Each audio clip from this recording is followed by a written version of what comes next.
ജുനൈദുൽ ബഗ്ദാദി തങ്ങൾ എത്ര വലിയ ഇൽമുള്ള മഹാനാണ്. ബഗ്ദാദിലെ ശൗനീസിയ പള്ളി ഏറ്റവും അധികം മുഅ്മിനീങ്ങൾ അന്തിയുറങ്ങുന്നത് ആ പള്ളിയുടെ പരിസരത്താണ്. മഹാന്മാരുടെ മസാറുകളൊക്കെ ശൗനീസിയ പള്ളിയുടെ പരിസരത്താണ്. ആ ശൗനീസിയ പള്ളിയുടെ മുറ്റത്ത് ഒരു ജനാസ നിസ്കാരത്തിൽ പങ്കെടുക്കാൻ വേണ്ടി എത്തിയതാണ് ഞാൻ. അപ്പൊ ഞാൻ അവിടെ ഒരു ഭിക്ഷക്കാരനെ കണ്ടു. ഒരാളുണ്ട്, എല്ലാരോടും ഇങ്ങനെ കൈ നീട്ടിയിട്ട് ഇങ്ങനെ ചോദിക്കുന്നു, കാശ് എന്തെങ്കിലുമൊക്കെ തരണം. ഉറപ്പുള്ള ആൾക്കാരല്ലേ കൊടുക്കുള്ളൂ, അത്രേ കൊടുക്കുള്ളൂ, അല്ലാത്തൊരു കൊടുക്കില്ല. അപ്പൊ ഇയാൾക്ക് കിട്ടുന്നൊക്കെ തീർത്തു ഹലാലായിരിക്കും. അയാൾക്കെന്തോ ആവശ്യത്തിനായിരിക്കും, വേറെ ആൾക്കാരെ സഹായിക്കാനായിരിക്കും. ഈ കൈ നീട്ടി ഇങ്ങനെ കാണിച്ച് വാങ്ങുന്ന ആളെ കണ്ടപ്പോ ജുനൈദുൽ ബഗ്ദാദി റളിയല്ലാഹു അൻഹു മനസ്സിൽ ഇങ്ങനെ ചെറിയ ഒരു മിന്നലാട്ടങ്ങനെ. ആരോഗ്യമുള്ള ആളാണല്ലോ, പണിയെടുത്ത് ജീവിച്ചൂടെ, എന്തിനാ ഇങ്ങനെ? അങ്ങനെ ഒരു ചിന്ത വന്നു. നാവോണ്ട് പറഞ്ഞിട്ടില്ല, ഇങ്ങനെ ഒരു ചിന്ത ഇങ്ങനെ വന്നു. നമ്മളാണ് ഈ പറഞ്ഞേ, നാവോണ്ട് വന്നിട്ടില്ല, മനസ്സിലെങ്ങനെ ഒന്ന് രൂപപ്പെടുത്തി. ജുനൈദുൽ ബഗ്ദാദി റളിയല്ലാഹു അൻഹു പറയാണ്, സുബ്ഹാനല്ലാഹ്, അന്ന് രാത്രി പതിവായിട്ട് മഹാനവറുകൾ രാത്രി 3 മണിക്കൂർ ഏറിപ്പോയാൽ 4 മണിക്കൂർ ഉറങ്ങിയാ പിന്നെ എഴുന്നേറ്റ് നിസ്കാരവും ഇബാദത്തും ദിക്റും ദുആനെ പണി. അന്ന് രാത്രി എഴുന്നേറ്റ് പതിവ് പോലെ. പക്ഷേ നിസ്കരിക്കാൻ കണ്ണങ്ങ് റെഡിയായി കിട്ടുന്നില്ല, മനസ്സുറച്ച് കിട്ടുന്നില്ല. നിസ്കരിക്കാൻ വേണ്ടി നിൽക്കുമ്പോഴേക്ക് ഉറക്കം വരുന്നു, ക്ഷീണം വരുന്നു. പിന്നെയും പോയി ഉളുവെടുത്ത് വൃത്തിയാകുന്നു, പക്ഷേ ക്ഷീണം മാറുന്നു തോന്നുന്നില്ല. ഉറക്ക് വന്നിട്ട് വീണുപോവുകയാണ്. നിസ്കരിക്കാൻ അന്നൊരു മനസ്സേ വരുന്നില്ല. ദ്വാരക്കാനും ദിക്ർ ചെല്ലാനിരിക്കുമ്പോ ഉറങ്ങി വീഴുന്നു. മനസ്സിനെന്തോ ഒന്ന് പിടിപെട്ടതുപോലെ അങ്ങനെ ഉറങ്ങിയിട്ട് ഒരു ഭാഗത്തേക്ക് വീണപ്പോ സുബ്ഹാനല്ലാഹ്, ജുനൈദുൽ ബഗ്ദാദി തങ്ങൾ പറയുന്നു, എന്റെ വലിയ വലിയ ഉസ്താദുമാരില്ലേ, മശായിഖുമാര്, അവരൊക്കെ ഞാൻ സ്വപ്നത്തിൽ കാണുകയാണ്. അവരെന്റെ മുന്നിൽ വന്നിട്ട് പകല് സമയത്ത് ശൗനീസിയ പള്ളിയുടെ മുറ്റത്ത് ഞാൻ കണ്ട മനുഷ്യനില്ലേ, അപ്പോഴാണ് ആ മനുഷ്യന്റെ ദറജ എനിക്ക് മനസ്സിലായത്. ആ മനുഷ്യനെ മുന്നോട്ട് ഇങ്ങനെ നിർത്തിയിട്ട് എന്റെ ഉസ്താദുമാരെന്നോട് പറയുന്നു, കുല്ലഹ്മഹു, ഇദ്ദേഹത്തിന്റെ ഇറച്ചി തിന്നോളൂ, മാംസം കഴിച്ചോളൂ, വഖദ് ഇഗ്തബ്തഹു, ഇയാളെ നീ കുറ്റം പറഞ്ഞില്ലയോ? നാവുകൊണ്ട് വല്ലതും പറഞ്ഞ? നാവുകൊണ്ടൊന്നും പറഞ്ഞില്ല. പക്ഷെ മനസ്സിന് രൂപപ്പെടുത്തിയപ്പോഴേക്ക്, നിങ്ങൾ മനസ്സുകൊണ്ട് രൂപപ്പെടുത്താൻ പാടില്ല.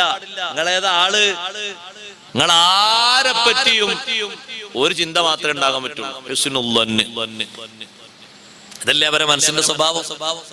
എത്ര മോശപ്പെട്ട ആളാണെങ്കിലും അയാളെ പറ്റിയും മൈനസ് ആയിട്ടുള്ള ചിന്ത ഒരാളെ പറ്റി ഉണ്ടാകാൻ പാടില്ല. നിങ്ങൾ ഇയാളെ പറ്റി എന്താ ചിന്തിച്ചത്? ഇറച്ചി തിന്നോളൂ, മുന്നോട്ട് ഇങ്ങനെ നീക്കിത്തരേ, എനിക്ക് പേടിയായി. ഞാൻ എന്റെ വീട് വിട്ട് ഇറങ്ങി. പാതിരാത്രിയിൽ തന്നെ ജുനൈദുൽ ബഗ്ദാദി തങ്ങൾ പറയുന്നു, ഇറങ്ങി ഓടി ഞാൻ. ഈ മനുഷ്യൻ സാധാരണ കാണുന്നൊരു സ്ഥലമുണ്ട്, ഒരു തോട്ടം. ആ തോട്ടത്തിന്റെ അടുത്ത് പോയി അദ്ദേഹത്തെ കാണാനും, അയാൾ ആരാണെന്ന് എനിക്കറിയില്ലല്ലോ, കണ്ടു പൊരുത്തപ്പെടിക്കാനും വേണ്ടി ഞാൻ പോവുകയാണ്. ഞാൻ അങ്ങനെ നടന്നു പോകുമ്പോ രാത്രിയിലല്ലേ, ഞാൻ ഉദ്ദേശിച്ചു പോകുന്ന തോട്ടത്തിന്റെ ഭാഗത്ത് മുന്നിലൊരു ചെറിയ അരുവിങ്ങനെ ഒഴുകിക്കൊണ്ടിരിക്കുന്നുണ്ട്. അതിന്റെ തൊട്ടടുത്തായി ഈ പകൽ സമയത്ത് ഭിക്ഷാടനം നടത്തി കണ്ട മനുഷ്യൻ ഇരുന്ന് ദിക്ർ ചൊല്ലുന്നു.